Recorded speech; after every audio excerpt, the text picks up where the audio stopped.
Okay, fourth graders, welcome back. This is assignment number 6, instructional video.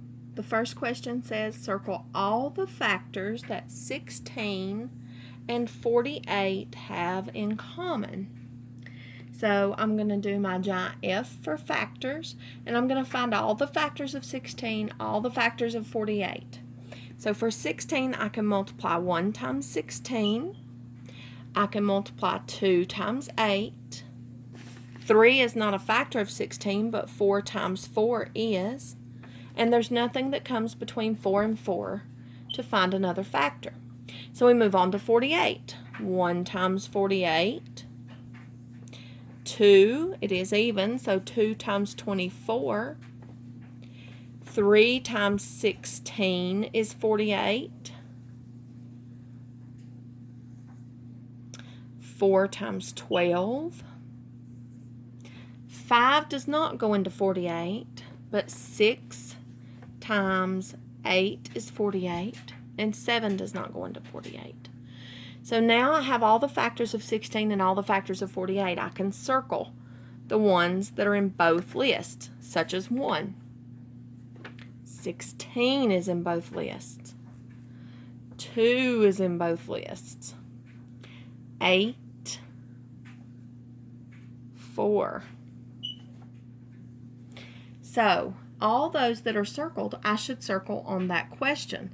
So that leaves just a couple that are not factors in these boxes. 24 is not a factor of 16, so it cannot be circled. And 6 is only a factor of 48, not 16, so it cannot be circled.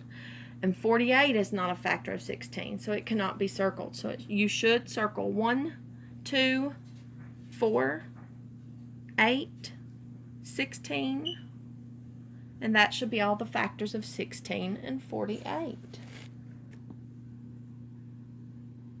Okay, so this next question is a word problem.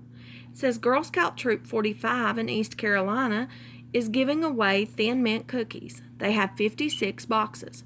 If they give each person 8 boxes, how many people will get the free Thin Mint cookies? So when I think back in this problem, I can see Girl Scouts going around handing out boxes of cookies. And I want to know, how many are they handing out? Well, they have 56 total. So they have 56 different boxes to hand out. Then I see 2 other numbers. I see 45 and 8. But that 45 is part of that troop name. It's part of the troop name. The group is named Girl Scout Troop 45. So that is not a number that we're going to use in this problem. That's added information. It's a distractor. I want to know how many people are going to get boxes of cookies if each person gets 8 boxes. So we're going to take that 56 total, and we're going to split it out into boxes of 8. But we want to know how many boxes of 8. So because we are subtracting the same amount each time, this would be a division problem. Each is a key word there. When you see each, it usually means division or multiplication. So here it's 56 boxes divided by 8 boxes each. Now I can use my fact families to figure the division out here.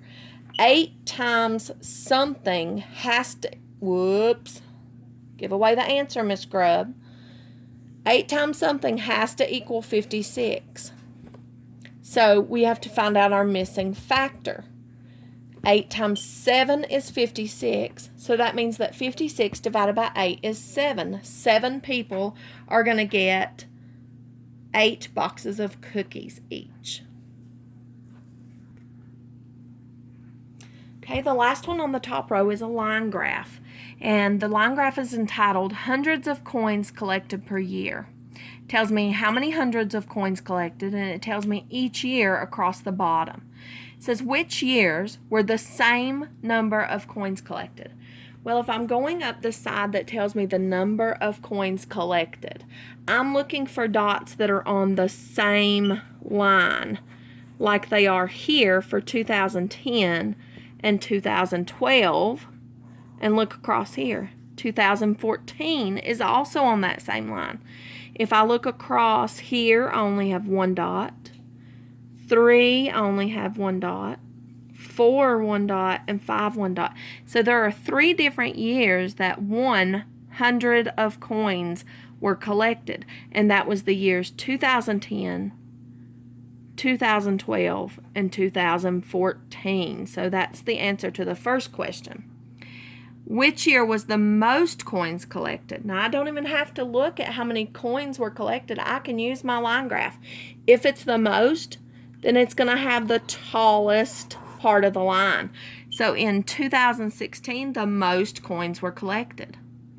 The next question says, between which 2 years do you see the largest increase in coins collected? Now, I want you to pay close attention to that word increase. Increase means that it's going up from the one before it. Here, from 2010 to 2011, the increase is from 1 to 2, so that's 100, because each one is 100. From 2011 to 2012 is also 1, but that's a decrease. That goes from 2 to 1, so that's a decrease. That's not an increase. From 2012 at 1 up to 2013 at 3, that's an increase of 200. So far, that's the most. 13 to 14 is a decrease because it goes down. 14 to 15 goes up again. So at 2014, we had 100. 2015 goes all the way up to 5. So that's an increase of 400. So from the year 2014 to 2015 is our largest increase so far. 2015 went from 5 to 6, which is an increase of 100. So which 2 years is the biggest increase in coins collected? That would be between 2014 and 2015, because that has the largest increase.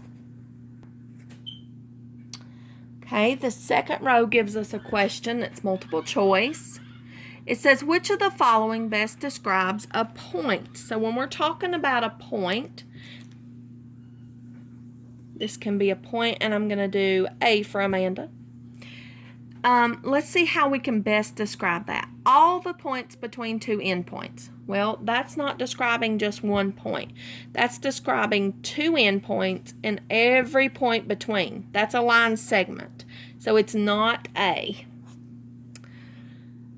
B says a single exact location in space without length or width.